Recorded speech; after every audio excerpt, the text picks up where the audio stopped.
Jadi ini nilainya bagus semua nih, seperti ini. Nggak ada nilai T-nya.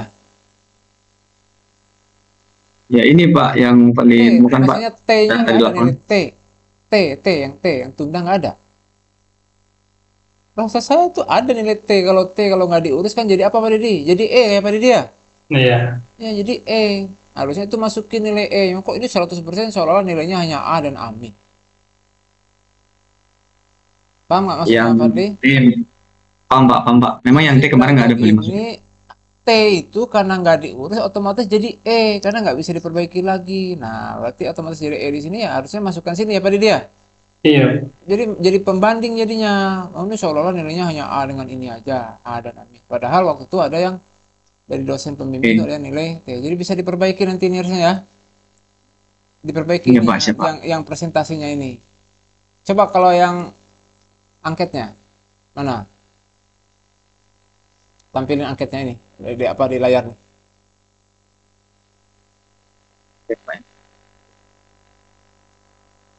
Enggak tabulasi angketnya mana? Pak di lampiran Pak di Pak. Kan Hah? masuk sini ya. Di lampiran. Iya Pak. Dari segi menyebar angketnya bagaimana tuh? Biar saya tampilin aja itu dulu. Coba barusan. Lewat, lewat Ini Google Form Pak. yang apa? Coba ini yang stabilo ini apa nih? Yang di Ini stabilo hasil ini. dari hasil dari ujinya Pak. Ah, 0,107 apa tuh? Hasil apa tuh? normalitas. Normalitasnya Pak. Jadi maksudnya apa nih? Kalau 0,07 itu 0,07.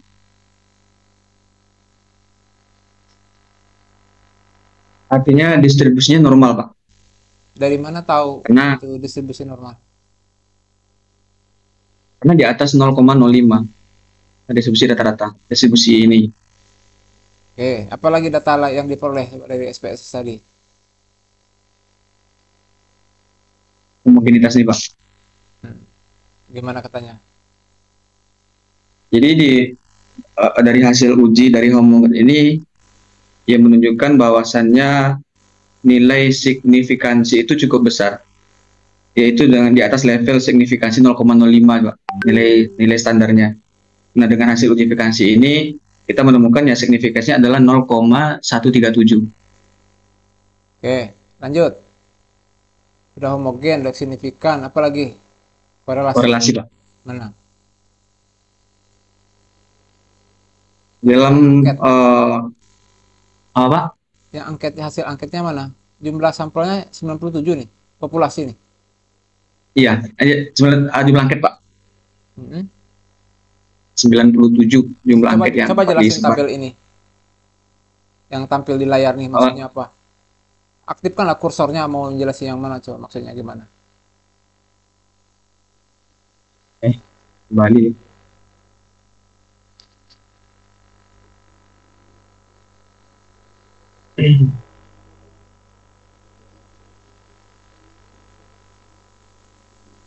Ini yang buat siapa nih? Mengolah datanya? Apa Pak? Yang mengolah datanya siapa?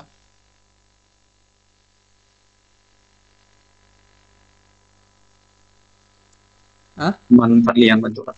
Untuk olah data dibantu sama teman-teman Nah, Pak. coba bisa memaknai ini nggak? Memaknai yang ditampilkan nih.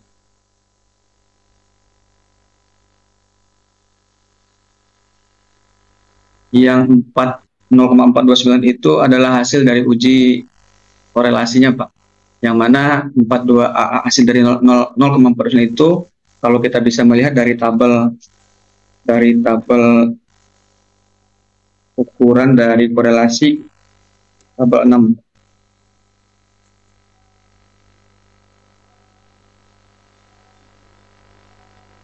Tabel berapa? Tabel 6 Pak. Hmm. Nah, jadi di sini dikatakan nilai person korelasional itu kalau seandainya nilainya adalah 0,00 sampai dengan 0,20 itu tidak berkorelasi. Nah, sedangkan yang kita temukan di hasil uji korelasi adalah 0,429, artinya di sini korelasinya di atas 0,41 rentang sampai 0,060 rentang dari hasil yang kita temukan. Artinya di sini korelasinya adalah korelasi sedang. Hmm. Maknanya? Maknanya gimana? sedang tuh korelasinya maknanya mana? Maknanya bagaimana tuh? Dari segi judul yang dibuat tadi sama Fadli? Ya artinya korelasi metode belajar full daring terhadap hasil belajar itu ada korelasinya Pak. Cuma korelasinya korelasi sedang, tidak terlalu tinggi dan tidak terlalu rendah. Tapi kenapa hasil belajarnya tinggi-tinggi? Maka tadi Pak Deddy kan nanya, kok hasil belajarnya tinggi-tinggi seolah-olah alat berat ini cocok full daring. Apa argumentasi dari Fadli ini?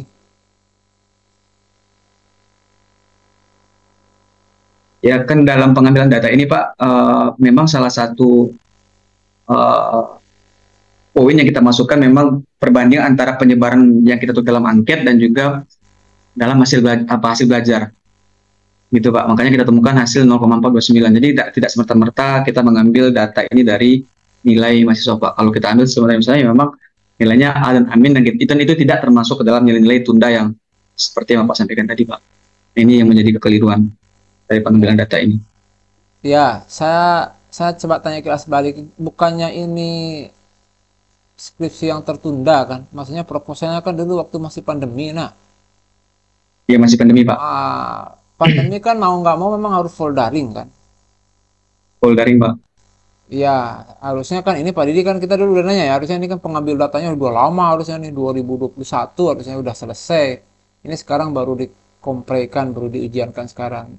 Padahal kalau lihat relevansi sekarang, hampir semua kan kita luring lagi. Yang apalagi yang praktek ya, full luring sekarang. Iya betul. Kecuali yang teori memang, maka rata-rata blended sekarang kan. Karena masih di UNP ini kan bisa 50% blendednya.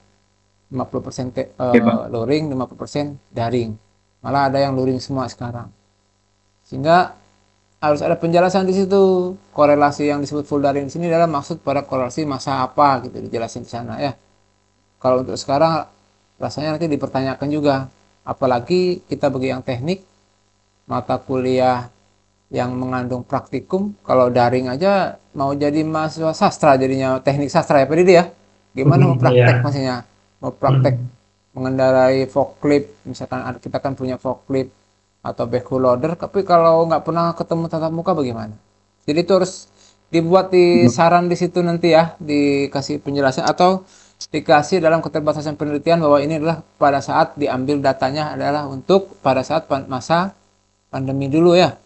Pandemi. Di mana Pak? Di saran ditulis Pak ya? Di saran untuk apanya kalau sudah tidak pandemi harusnya bla bla bla bla kayak gini gitu kan, jangan full daring karena bagi kita yang teknik kan sekarang kan kita hampir semua full luring lagi Pak Didi ya, udah full luring lagi. Iya Pak. Saya malah yang sekarang mata kuliah yang tetap menggunakan e-learning wajib setiap harinya, setiap minggunya untuk tatap mukanya tuh absen via e-learning ada, tapi itu hanya komplement, hanya pelengkap aja. Tetap perkuliahannya langsung dibahas di diskusi di tatap muka. Ya, tatap muka. Luring ya. Iya. Jadi itu ditulis nanti di dalam keterbatasan penelitian, terus dikasih rekomendasi untuk kedepannya. Ya, kalau untuk suasana sudah memungkinkan untuk luring, berarti tidak memungkinkan untuk full daring kalau kondisi kita ada praktikum ya. Karena hasilnya tidak maksimal sebenarnya. Oke ya. Ya Pak.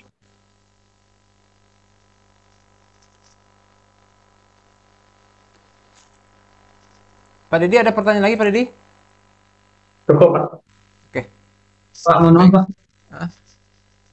Ini tadi Fadli cantumkan di mana ya Pak? Yang tentang mengenai penjelasan terkait daring ini atau blended ini Pak? Pertama di keterbatasan penelitian disebutin di situ bahwa pengambilan data ini sebenarnya adalah pada saat masa pandemi COVID dulu. Namun karena keterlambatan pengambilan data untuk angketnya baru terambil dan baru bisa ujian tahun sekarang kan gitu. Yang kedua di saran. Iya Pak, siapa? Di saran nanti rekomendasikan kalau untuk mata kuliah yang mengandung praktikum itu memang tidak direkomendasikan kalau tetap full daring. Full daring ini Pak? Ya tidak direkomendasikan. Karena gimana mau praktek, maka minimalnya blended. Nah, untuk teorinya bisa didaringkan, tapi praktikumnya kalau bisa full luring ya Pak Didi ya, seperti itu. Iya. Siapa? Saya pikir cukup Pak Didi ya. Cukup. Mungkin Pak Didi bisa japri ke saya nih.